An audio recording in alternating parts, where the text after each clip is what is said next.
এই নাও, তোমার জন্য বাগান থেকে তুলে এনেছি। অসভ্য লোক, লোকের দেওয়া গোলাপ আমাকে দিচ্ছে, নিজে কিনে এনে দাও বাজার থেকে। কেন, কি হয়েছে? ফালতু লোক। আমি তো বাগান থেকেই তুলে আনলাম। বাগান থেকে তুলে এনেছো এটা? মানে এত বাজে লোকের সাথে আমি থাকি আর কি বলবো। এই গোলাপটা আমার সব থেকে ছোট ক্ষুদে একটা স্টুডেন্ট দিয়েছে আমাকে, আজকে পড়াতে গেছিলাম তো সে আমাকে দিয়েছে। ম্যাম নাও, সে খুবই ছোট, 5 বছরের একটা ছোট্ট মেয়ে, সে আমাকে দিয়েছে। তো আমি এটা খুবই যত্ন করে এনে রেখেছি। ইনি এই ধেড়ে মানুষটা, ইনি কি করছে, মানে কি বলবো, কিপ্টের মানে চরম লেভেলের কিপ্টে।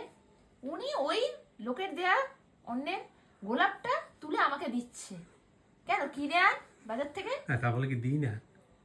দেয়, দেয় না না দেয়, তা বলে আজকেই কিনে আনো, এইটা দিচ্ছে। আচ্ছা ঠিক আছে, সামনে আমাদের বিবাহবার্ষিক, তো সেদিনকে দেবো, ঠিক আছে? হ্যাঁ হ্যাঁ ঠিক আছে। দেবো বলছি তো। আচ্ছা আচ্ছা, তোমাকে ছাত্রীটা কিভাবে দেয়, কিরকম ভাবে কথা বলে একটু বলে দাও।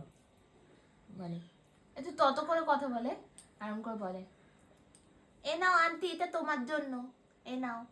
আর ও আমার সাথে নানান রকম মজার মজার গেমস খেলে, বিভিন্ন কোয়েশ্চেন করে আমাকে। আর বলে কি, ধর পেন্সিলটা লুকিয়ে রেখেছে, লুকিয়ে রেখে বলে, কোথায় রেখেছি বলো তো পেন্সিলটা। কিরকম করে বলে সেটা বলে এরম দাও। করে বলে, এরম পেনটা হাতে নিয়ে এরম করে বলবে, বলো তো পেন্সিলটা কোথায় লুকিয়ে রেখেছি, বলো বলো, এরম করে বলে। হ্যাঁ, আর আমি ওকে দেখবো না হাসবো না ওর কোয়েশ্চেনের আনসার দেবো, আমি কিছুই বুঝে পারি না, আমি ওর দিকে তাকিয়েই এই থাকি। ফুলটা ওই দিয়েছে। হ্যাঁ, এই ফুলটা ওই দিয়েছে, খুবই মিষ্টি একটা মেয়ে। কোনোদিন যদি সম্ভব হয় ওর সাথে আপনাদেরও পরিচয় করিয়ে দেবো, আপনাদেরও আশা করি ওকে দেখলে খুব ভালো লাগবে। ও খুব একটা মিষ্টি মেয়ে, আর আমার যত স্টুডেন্ট আছে সব থেকে ছোট স্টুডেন্ট ও, খুবই ছোট। তো ও আজকে আমাকে এটা দিয়েছে, তাই আমি এটা খুব যত্ন করে, যতদিন থাকবে আমি যত্ন করে এটাকে রেখে দেবো।